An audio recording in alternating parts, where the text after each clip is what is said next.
Oi, gente, tudo bem com vocês? Como esse aqui é um espaço meu para exercício, eu vou refazer de novo o vídeo sobre o romance russo Nós. Porque eu na hora de explicar sobre o livro, eu falei que o livro criticava, né, o comunismo. Em vez de falar isso, né, que o livro criticava o comunismo lá na Rússia, na União Soviética, eu botei o regime capitalista, enfim, foi uma confusão, né? Então eu vou refazer de novo para ficar mais, né, para ficar mais coerente o vídeo. Já pensou você viver numa sociedade em que não existe nomes, as pessoas não têm nomes e sim números? E também você vivesse em apartamentos de vidro e que você não tivesse privacidade, né? E que todos te vissem, te vigiassem, né? Porque você vive nessas redomas de vidro. E numa sociedade em que prega o pragmatismo, né, a racionalidade tecnológica, e também da matemática. Já pensou viver num ambiente assim? Pois é, o romance Nós, ele aborda, né, esse mundo distópico que parece ser aparentemente perfeito, todos vivem bem, né, em harmonia, mas na realidade não é bem assim, né? Existe insatisfação, né, de viver meio assim homogêneo, sem respeitar a diversidade. E esse romance, ele serviu de inspiração num outro romance, em 1984, de um autor inglês, né? E realmente os dois livros têm um diálogo bem interessante por falar, né, dessa sociedade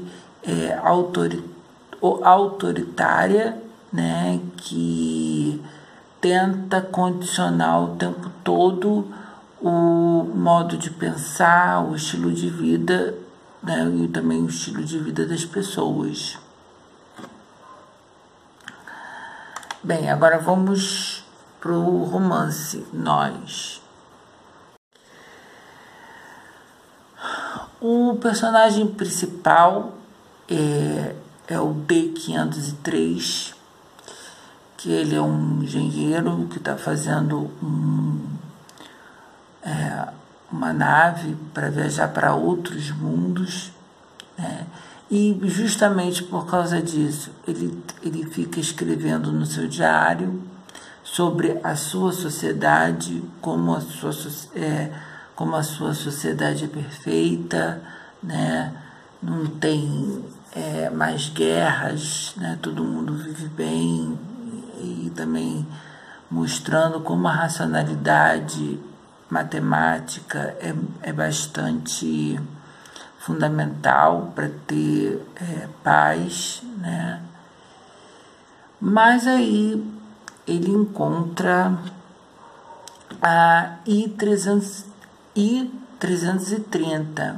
No livro que eu vi no PDF estava E330, mas eu vi, fazendo uma pesquisa rápida, em outros sites tá assim, I330, né? Então, enfim, eu não sei se foi erro do meu livro, tá?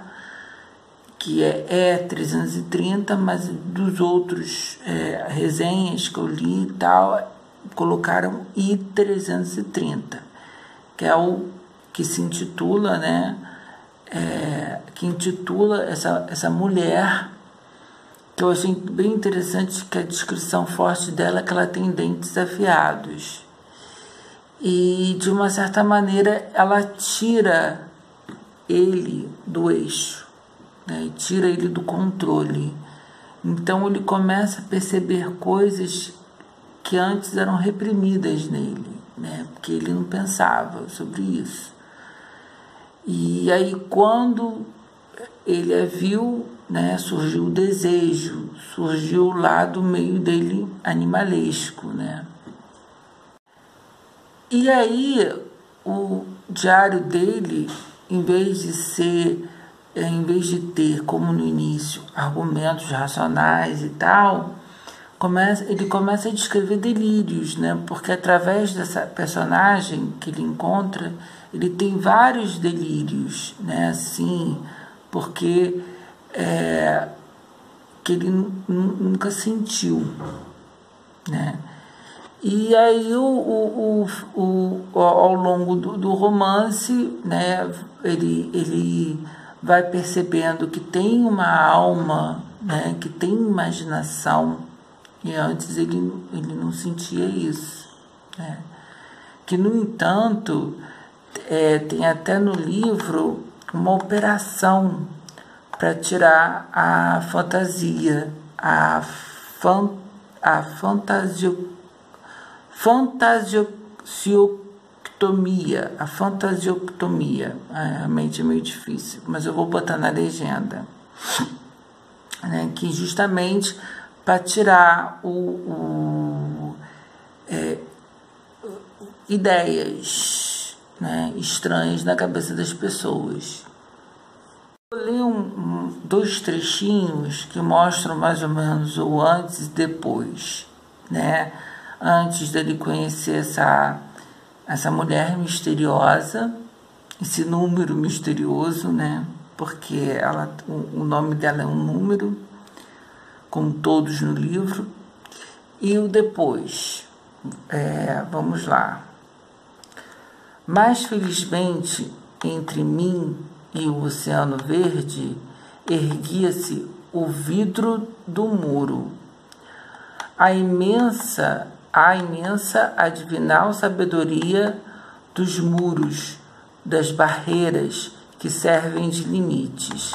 O muro, talvez, é a maior de todas as invenções. A maior de todas as invenções. Então, o que acontece? O mundo em que ele vive, ele é todo rodeado por vidro. E além do vidro, existe a selva, né? Existe o caos, né? Então, ele acredita que o muro é uma invenção legal, porque graças ao muro, a sua civilização, né? E o conceito de progresso, né, da sua sociedade e tal, ela é protegida por causa do muro, né? E ainda bem que existe esse muro para proteger a sua civilização da barbárie que está além do muro, né? Então eu achei esse trecho bem interessante. E aí depois, quando ele conhece e tal, ele já muda um pouco, né, de ponto de vista. Esta selva era em tudo parecida com as florestas desconhecidas, impenetráveis e horrendas que se estendiam para além do Muro Verde, e ao mesmo tempo tais florestas eram seres extraordinários, incompreensíveis, que falavam sem palavras. Aí, a partir daí, porque, como eu já disse, ela vai mostrando para ele um outro tipo de mundo, além do dele, né? Enfim, esse livro, esse romance, pelo que eu também dei uma pesquisada rápida, ele foi um primeiro romance que trata do tema distópico, né? e que mostra uma sociedade autoritária, né, com um governo autoritário, esse governo único que eles falam, que tem no romance, que o personagem fala o tempo todo, esse Estado único que de uma certa maneira vai oprimindo a liberdade individual das pessoas, como também no romance de 1984, né? E o que acontece? Nesses romances distópicos, principalmente o Nós, ele faz uma crítica, né, à sociedade, ao regime, aliás, que eu quero dizer, né, do comunismo. Ele faz uma crítica ao regime comunista, né, que visa o bem maior do coletivo em detrimento da liberdade individual, né, do indivíduo, porque o que é importante é o coletivo, né, e não o individual. E o Nós, né, que foi o primeiro romance distópico que aborda essa questão, o autor, ele praticamente foi banido da Rússia por criticar o comunismo. Ai, graças a Deus, saiu. Porque antes eu falei capitalismo, aí o vídeo ia ficar confuso. Pô, Rússia capitalista? Ai, meu Deus, foi uma pagação de mico que eu fiz. Então, enfim, consertei agora. Esse autor, ele faz uma crítica, o autor russo, ele faz uma crítica ao comunismo da Rússia e da União Soviética, né? E inspirado nele, como muitos dizem, inspirado nele, o autor do livro de 1984 também vai por esse tema, entendeu? Agora, uma viagem, tá, gente? Viajando na maionese aqui.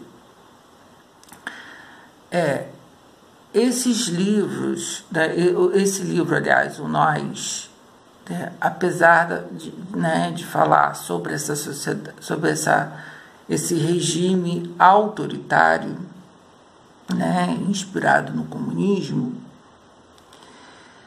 eu, vivendo num mundo capitalista, né, eu senti algumas semelhanças. Por quê? Porque, na verdade, eu fico pensando, será que o regime capitalista é tão livre assim como as pessoas falam? A gente tem liberdade, né, para ir e vir? Será que essa coisa de poder consumir e ter um iPhone, isso pode só ser... isso é liberdade? Você ter o poder de consumir somente, né? E os direitos básicos, né, da Constituição, né, de ir e vir, ter uma educação, ter saúde, ter segurança, né? Muitas vezes a gente não tem essas coisas básicas, né? Então, e outra coisa também, será que a gente também não é condicionado também, assim, tipo, os nossos gostos pessoais, né, os nossos pensamentos políticos? Será que, de uma certa maneira, também a gente é direcionado de uma certa maneira? Será que a gente é tão livre quando no nosso pensamento, nas nossas ideias? Será que são nossas ideias mesmo ou são ideias direcionadas de outros, entendeu? É isso que eu quero dizer. Porque, na verdade, né, tanto o comunismo, o socialismo, os regimes comunistas, socialistas, capitalistas, né, até da Alemanha nazista, enfim, teve muita propaganda, né, e também usaram muito, né, a arte, o cinema, a literatura, para justamente propagar esse estilo de vida, né, a ideologia, e também essa coisa do progresso, de transformar o país numa nação poderosa, né? Então, até que ponto também a gente é influenciado por isso, né? Influenciado por essas ideias, né, que são sendo jogadas em massa, né, pelas propagandas, pelo merchandising, né, pelos filmes. É isso que eu quero dizer. Eu acho que o que é importante é você diferenciar ideias de regimes, né? Porque o capitalismo, né, no pensamento, nas ideias, é muito bacana, né? Como também o comunismo também tem suas coisas boas, né? Só que quando entra o regime, entram pessoas. E você sabe como é que é, o ego humano, ele é foda, essa que é a verdade. Então, as pessoas querem cada vez mais o quê? Poder, né? Os poderosos querem mais poder para fazer dinastias, né? Então, de uma certa maneira, fica o povo, né, à mercê, né, dos poderosos, tanto de comunistas como de capitalistas. Por isso que eu achei bacana de ler o livro Nós, porque aí eu comecei a pensar sobre isso, que questionar sobre a nossa liberdade individual, né? Porque no romance, né, russo, como também fazendo uma comparação com 1984, mostra os protagonistas, eles são completamente engolidos pelo mecanismo, né, de poder, né, do regime autoritário, né, que eles estavam inseridos, né? Como os regimes, né, essa coisa da sociedade, como de uma certa maneira oprime o indivíduo, oprime a liberdade individual, né? Então, assim, e que na verdade a gente precisa sempre questionar, né? Será mesmo que estão falando é isso mesmo? A notícia no jornal, criticar o que os políticos falam, independente de orientação ideológica ou não, você sempre tem que ter uma reflexão crítica, né? Porque para você não ser manipulado, né? E para você ter as suas próprias ideias. É por isso que esse romance Nós, como outros romances distópicos, são interessantes porque, de uma certa maneira, faz você pensar, né, sobre o que você quer na vida, o que você pretende, né, fazer, né, nesse mundão aí, né? Porque ordem e progresso, em nome da ordem e progresso, né, aconteceram muitas coisas, né? Acidentes ambientais, acidentes, crimes, né? Por exemplo, um exemplo aqui, né, de crimes ambientais, assim, acidentes horríveis por causa do progresso, do desenvolvimento. Chernobyl, E agora, o recente aqui no Brasil, o Brumadinho, né? O que aconteceu com o Brumadinho. Enfim, será que vale a pena essa ordem e progresso? E as pessoas perderem vidas, o meio ambiente ir para casa do caralho, a gente viver cada vez mais num ambiente sem vegetação, em nome do progresso, cada vez mais está quente, o verão está aí, né? As pessoas estão desmatando tudo, tá uma quentura do cacete, aí a gente precisa usar ar-condicionado, o preço da luz é enorme, mas isso aí é o progresso. Será? Será que é o progresso? Viajei aqui, mas é o que eu penso, tá? Então, dica, nós, o Romance Russo, leiam, e é isso, fui.